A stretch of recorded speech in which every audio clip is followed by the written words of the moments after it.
নমস্কার বন্ধুরা, সকলকে আমার চ্যানেলে স্বাগত। আজকে লক্ষ লক্ষ সরকারি কর্মচারী পেনশনার বা ফ্যামিলি পেনশনারদের জন্য একটি অত্যন্ত খুশির দিন। আজকে 22শে জুন পশ্চিমবঙ্গ রাজ্যের রাজ্য বাজেট পেশ করার দিন এবং স্বাভাবিকভাবে এই বাজেট পেশ করার সময় রাজ্যের লক্ষ লক্ষ সরকারি কর্মচারী, গ্র্যান্টি নেট সংস্থার কর্মচারী, পেনশনার বা ফ্যামিলি পেনশনারদের জন্য ডিএ এক কিস্তি ঘোষণা করা, বকেয়া ডিএ রিলিজ করা এবং পে কমিশন সহ একাধিক ঘোষণা করা হয়েছে। কি কি ঘোষণা করা হয়েছে রাজ্যের লক্ষ লক্ষ সরকারি কর্মচারী এবং পেনশনারদের জন্য, কবে থেকে এগুলি লাগু করা হবে এবং কবে থেকে এই সুবিধাটি পেতে চলেছে, সকল কিছু আজকের ভিডিওতে বিস্তারিতভাবে আলোচনা করব।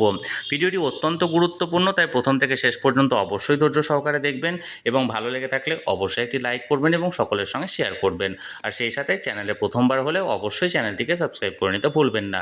চলুন তাহলে বিস্তারিত আমরা জেনে নিই। আজকের বাজেট পেশ করার সময় মাননীয় অর্থমন্ত্রী শ্রী স্বপন দাশগুপ্ত মহাশয় প্রথমত জানান যে বর্তমানে রাজ্যের মাথায় 8.55 লক্ষ কোটি টাকা দেনা আছে, অর্থাৎ 8,55,000 কোটি টাকা দেনা আছে এবং এই দেনা কাটিয়ে ওঠার পাশাপাশি রাজ্যের সরকারি কর্মচারী, পেনশনার, ফ্যামিলি পেনশনারদের জন্য আগামী 1 অক্টোবর থেকে কার্যকর হতে চলেছে আরও 20% হারে ডিএ, অর্থাৎ বর্তমানে রাজ্যের কর্মচারী, পেনশনার এবং ফ্যামিলি পেনশনাররা 18% হারে ডিয়ারনেস অ্যালাউন্স বা মহার্ঘ ভাতা পাচ্ছেন, যেটি আগামী 1 অক্টোবর 2026 থেকে 38% হতে চলেছে।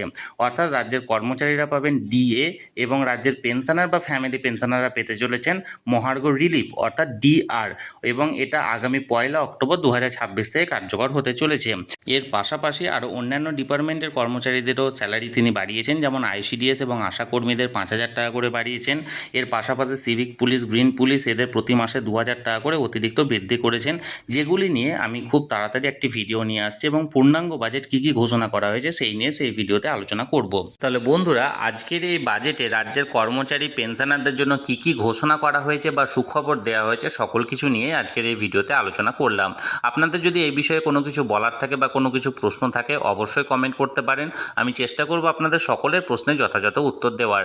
আর এই ভিডিওটি যদি ভালো লেগে থাকে তাহলে অবশ্যই একটি লাইক করুন এবং সকলের সঙ্গে শেয়ার করুন। আর সেই সাথে এই চ্যানেলে যদি প্রথমবার হয়ে থাকেন এই রকমের ইনফরমেটিভ ভিডিও আরও দেখার জন্য, যারা এখনও পর্যন্ত চ্যানেলটিকে সাবস্ক্রাইব করেননি তারা অবশ্যই চ্যানেলটিকে সাবস্ক্রাইব করে রাখুন। ধন্যবাদ, দেখা হচ্ছে পরের ভিডিওতে।